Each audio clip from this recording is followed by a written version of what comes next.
So, this all started yesterday when I, 22F, had a date planned with a guy.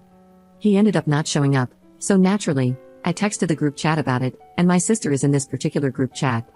I'm guessing my sister, Sarah, 26F, told her best friend, Jay, 27M, about it, because a few minutes later, Jay texted me to ask if I was okay.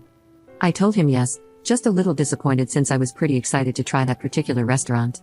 He said that he would pick me up at noon the next day so we could go eat there.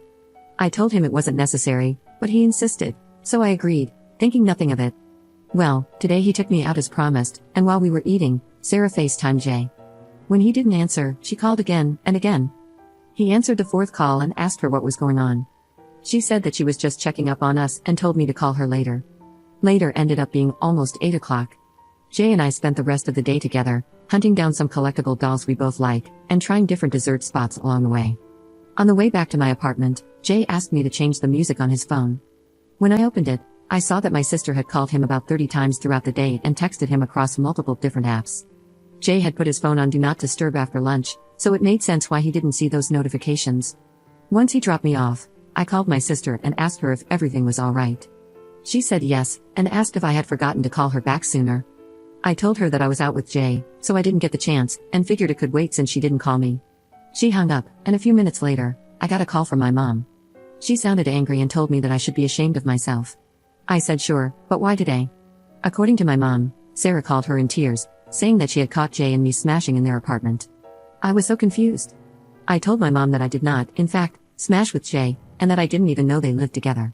I asked her to give me a minute, and I called Jay, but he didn't answer. So now I am here, lying on my floor, wondering what the hell is going on, and putting off another conversation with my mom. Update 1. I wanted to clear up some confusion before the update. In my original post, when my mom told me that Sarah and Jay shared an apartment, I said, I didn't even know they lived together.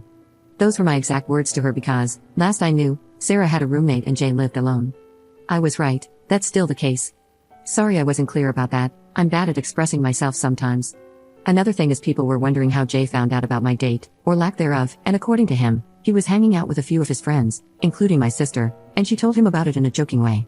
Another point is that some people are asking why I went out with Jay if I knew my sister liked him. I didn't know. Just because I talk to my sister doesn't mean she talks to me the same way. If I had known, I would have talked to her about it first because I know from past experience that my sister is a jealous person.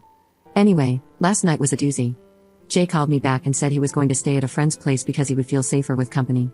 I asked him if there had ever been anything romantic between him and my sister. He said the only thing was that he kissed her at a New Year's party at midnight because she was feeling left out. Obviously, I can't confirm if that really is the only thing. He also said that he had never even talked about moving in with Sarah, so he doesn't know why she would say they were living together.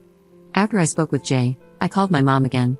She still sounded pissed, but this time I could hear my sister crying in the background, and my dad yelling to get our asses over there. Our being Jay and me, presumably. Well, as I told my mother earlier, I didn't have Jay's ass, and I don't like to drive at night, so I told them I would go the next morning. That also gave me time to gather any evidence I could to prove my innocence. Jay even sent me a copy of his lease to prove that he and Sarah do not live together. I went to my parents alone because Jay has a job. As soon as I arrived, my parents started yelling at me. Just the usual stuff, that I was disrespectful, but they never expected this from me. How dare you do this to your own sister? You know she already has a hard time, why make her life harder?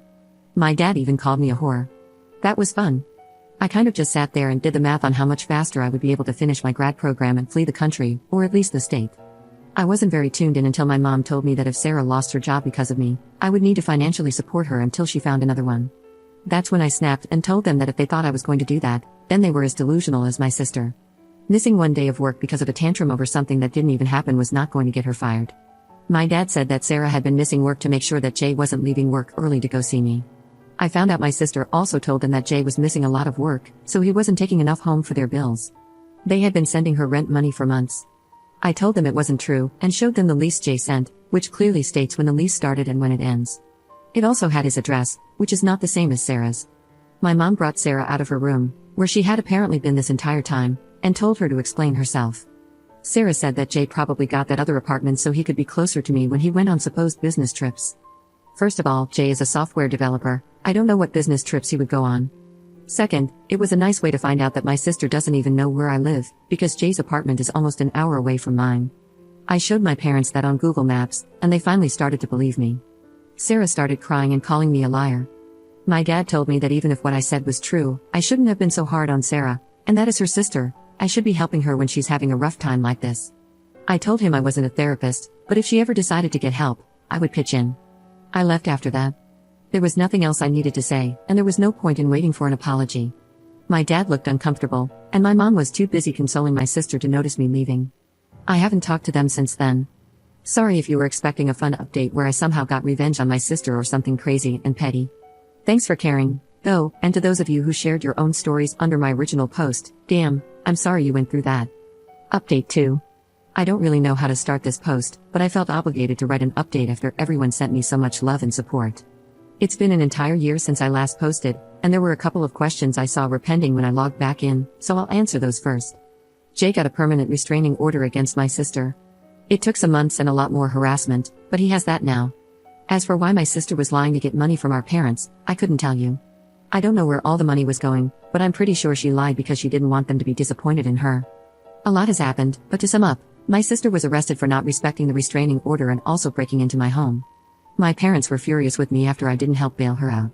They blame me for her getting arrested and for getting fired from the 3 jobs she's had since my last post. Since then, I have not had any contact with my mom or my sister. My dad called to wish me a happy new year, but that's about it. Also, I finished my master's degree and, after countless job applications and rejections, I finally found a job in my field. It's far away from where I currently live, which is a major plus. I'm sad to be leaving my friends, but I'm so excited to start this new chapter in my life. I think, overall, I am in a much better place mentally than I was when I first came on to write my post.